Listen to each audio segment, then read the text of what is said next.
ሻሎም ሻሎም ሻሎም ቤተሰብ እግዚአብሔር አምላክ ሰላም ጸጋ ምሕረት ናይ ክርስቶስ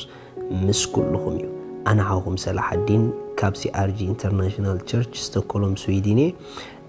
ሎም ድማ ነዚ መዓልቲ ዝኸውን ናይ ህይወት ቃል ሒዝናልኩም መጺና ኣለና ሓደሽቲ ሰባት ንመጀመርታ ግዜ ዝመደብ ተከታተልዎ ፕሊዝ ሰብስክራይብ ጌርኩም ነታ ደወል ምልክት ጻጽወጥዋ ይኹም ኩሉ ግዜ ንኩን ጎኸነወርዶ ከለና ናባኹም ክመጽ እዩ እግዚአብሔር ይባርክኩም ሎም ነዚ መዓልቲ ዝኸውን ንካፈሎ ቃል ከምዚ ዝብል እዩ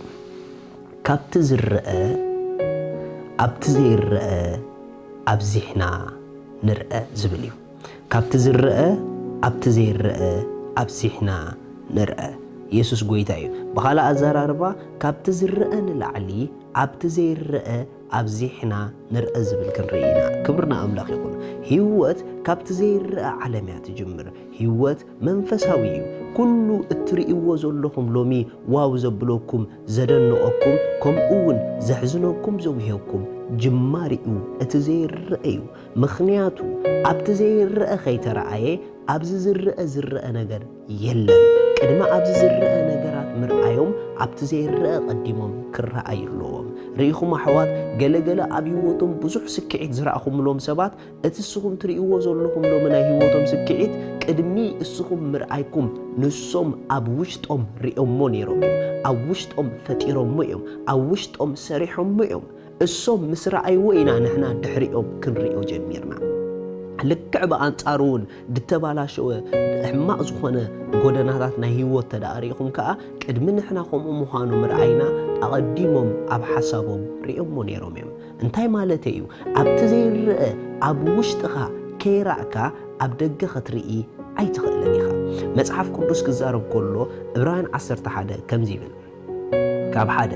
እምነት ግና ነቲ ተስፋ ዝግበሮ ነገር ርግጽ ምግባር ናይቲ ዘይርአ ነገር ምርዳእ እዩ በኣኣ እዩ ነቶም ዓበይቲ እተመስክረሎም ዓለም ብቓል ኣምላኽ ከም እተፈጥረት ከምኡውን እቲ ዝርአ ካብ ዘይርአ ከም ዝኾነ ብእምነት ነስተውዕል ኣሎና ርኢኹም ኩሉ እቲ ዝርአስ ካብቲ ዘይርአ ከም ዝመፀ ብእምነት ነስተውዕል ኣሎና ኢሉ ለካ ኩሉ ዝርአ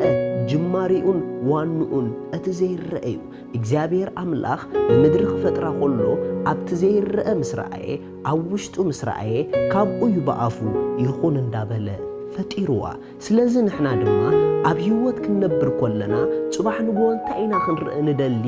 ዝውሰን ሎሚ ኣብ ውሽጥና እንታይ ርኢና እዩ ርኢኹም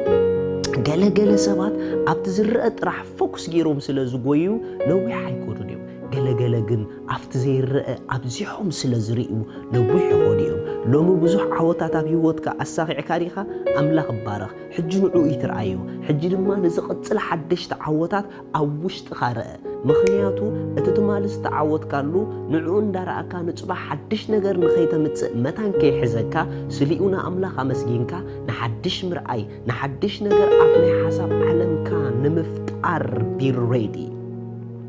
ኢየሱስ ንዘለዓለም ጎይታ እዩ ስለዚ ኣብ ህይወት ኣብዚሕና ኣብ ውሽጥና ብዝረኣናዮ መጠን ኣብቲ ናይ ሓሳብ ዓለምና ሓድሽቲ ነገራት ብምፍጣር ብኸምኡ ኢና ኣብ ፀፅባሕ ሓድሽ ነገር ኣብ ህይወትና እንዳረኣናን እንዳፈረናን ክንከይድ ንጅምር ስለዚ ኣብቲ ዝርአ ብዙሕ ግዜ ኣይትውሰዱ ኣብቲ ዘይርአ ግን ሃዲእኩም ኮፍ ኢልኩም ጸሊኹም ሜዲቴት እንዳገበርኩም ሓድሽ ነገር ንናይ ጽባሕ ጎደናኩም ፍጠሩ እንተ ደኣ ሎሚ ኣብቲ ዘይርአ ዝኾነ ነገር ርኢካ ኣብ ሓሳብካ ኣብ ውሽጥኻ እንተ ዘይፈጢርካ ጽባሕ ንግሆ ካልእ ዝፈጠረልካ ናብራ ክትነብር ኢኻ ስለዚ ማንም ድፈጠረልካ ናብራ መታን ከይትነብር ንስኻ ዝፈጠርካዮ ጽቡቕ ናብራ ጽባሕ መታን ክትነብሮ ሎሚ ቀዲምካ ኣብ ውሽጥኻ ርአ ሓድሽ ነገር ፍጠር መጽሓፍ ቅዱስ ክዛረብ ከሎ ኣብ ሮሜ ከምዚ ይብል ሮሜ ምዕራፍ 4 ካብ ጥቕሲ 17 ከምቲ ኣቦ ብዙሓት ኣህዛብ ጌረካ ኣለኹ ዝብል ጽሑፍ ዘሎ ኣብ ቅድሚ እቲ ዝኣመኖ ንምውታት ዘተንስኦም ነቲ ዘየለውን ከም ህልው ገይሩ ዝጽውዕ ኣምላኽ ከምቲ ብሁል ድማ ንዘርእኻ ከምዚ ክኸውን እዩ ተስፋ ኣብ ዘይብሉስ ኣቦ ብዙሓት